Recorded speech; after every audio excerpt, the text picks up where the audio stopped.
Have you ever felt like you're playing a role? Like life is a performance, and you've forgotten you're the actor? Well, there was a man who spent his life trying to remind us that it is all a great cosmic play, a beautiful dance. His name was Alan Watts, the philosophical entertainer. He once said, "This is the real secret of life, to be completely engaged with what you are doing in the here and now. And instead of calling it work, realize it is play." So, are you ready to learn the steps to his dance?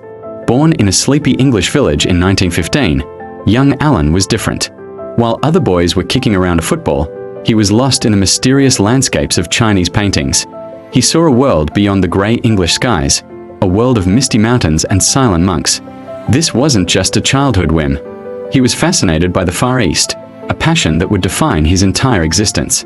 His imagination was his escape, and it led him to the doorstep of a man named Christmas Humphreys, the founder of the London Buddhist Lodge. At just 15, Watts became the secretary of the lodge, diving headfirst into the ancient wisdom of the East. He was a teenager with an old soul, already questioning the rigid rules of Western religion and society. He was looking for a different kind of truth, one that didn't come from a book or a pulpit, but from within. Every great thinker stands on the shoulders of giants. For Alan Watts, one of those giants was a Japanese scholar named D.T. Suzuki. Imagine a bridge connecting two worlds, the structured, logical West and the intuitive, flowing East. Suzuki built that bridge, and Watts was one of the first to eagerly cross it. He devoured Suzuki's writings on Zen Buddhism, not as dry academic texts, but as living, breathing invitations to a new way of seeing. Zen wasn't a religion to be believed in, it was an experience to be had. Another towering figure was Joseph Campbell, the master of mythology. Campbell showed Watts that the stories humanity has told for millennia, the myths of gods and heroes, are not just fairy tales. They are maps of the human soul, pointing to a universal truth that transcends culture and time.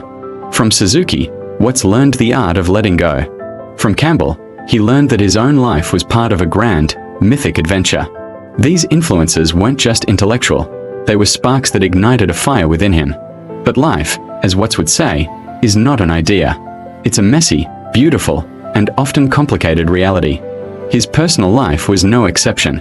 It was a whirlwind of love, passion, and paradox. He married 3 times, each relationship a different chapter in his own epic story. His first wife, Eleanor Everett, was the daughter of a Zen master's inner circle. They moved to America together, a bold leap into a new world. But the pressures of family life and his own restless spirit led them down different paths. Then came Mary Jane, or Jano, with whom he had 5 children. This period was a vibrant and chaotic mix of domesticity and intellectual exploration. Finally, there was Mary Jane King, or Jean, who was with him in his later years, sharing his journey as he became a counterculture icon. His life wasn't a neat, tidy package. It was a reflection of his philosophy: embrace the chaos, love the process, and don't be afraid of contradiction. He lived the very dance he preached. The 1950s and 60s. San Francisco. A cultural explosion that would change the world forever. And right in the middle of it all was Alan Watts. He wasn't just an observer, he was a key player, a spiritual guide for a generation that was tearing up the old rulebook. This was the San Francisco Renaissance, the Beat Generation, the summer of love. Young people were searching for meaning, for an alternative to the grey flannel suit conformity of post-war America. And they found a voice in Alan Watts. He held court on his houseboat in Sausalito, a floating salon for poets, artists, and seekers. Imagine him there, a twinkle in his eye, debating Zen with the poet Gary Snyder or sharing a laugh with Jack Kerouac, author of On the Road. He wasn't a guru on a mountaintop, he was one of them, but with a unique gift for making ancient wisdom sound fresh, exciting, and incredibly relevant. He gave the counterculture a philosophical backbone, teaching them that the real revolution wasn't in the streets, but in the mind. So, what was the big secret Watts was trying to share? It's surprisingly simple, yet endlessly profound. First, forget who you think you are. That little voice in your head, the one that's always worrying, planning, and judging, that's the ego. Watts called it a skin-encapsulated ego, a socially constructed illusion. He argued that your real self is not this separate, isolated identity. Your real self is the entire universe, experiencing itself right here, right now. This leads to his second big idea, the power of the eternal now. We spend so much time regretting the past or worrying about the future that we completely miss the only thing that's real, this very moment. Life isn't a journey to a destination. The point is the journey itself.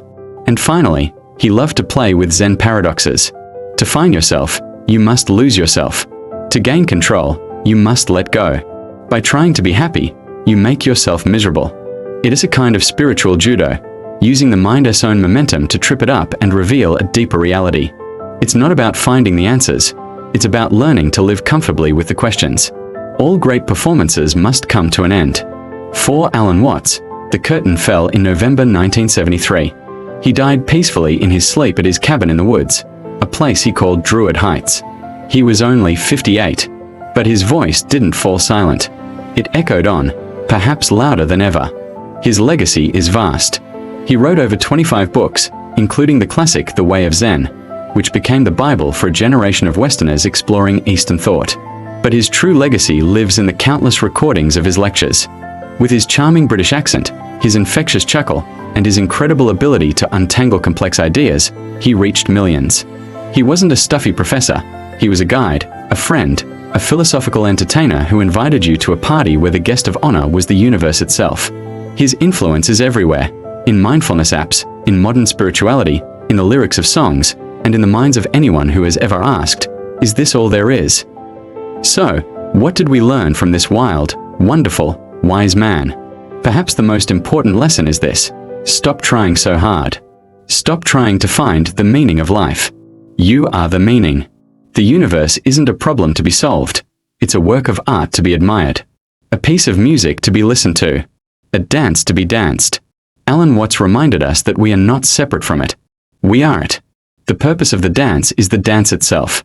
The secret of life is just to be alive, right here, right now. As he would say, you're not a puppet who has been pushed onto the stage.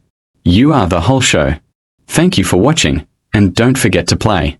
Follow us for more journeys into the minds of great thinkers.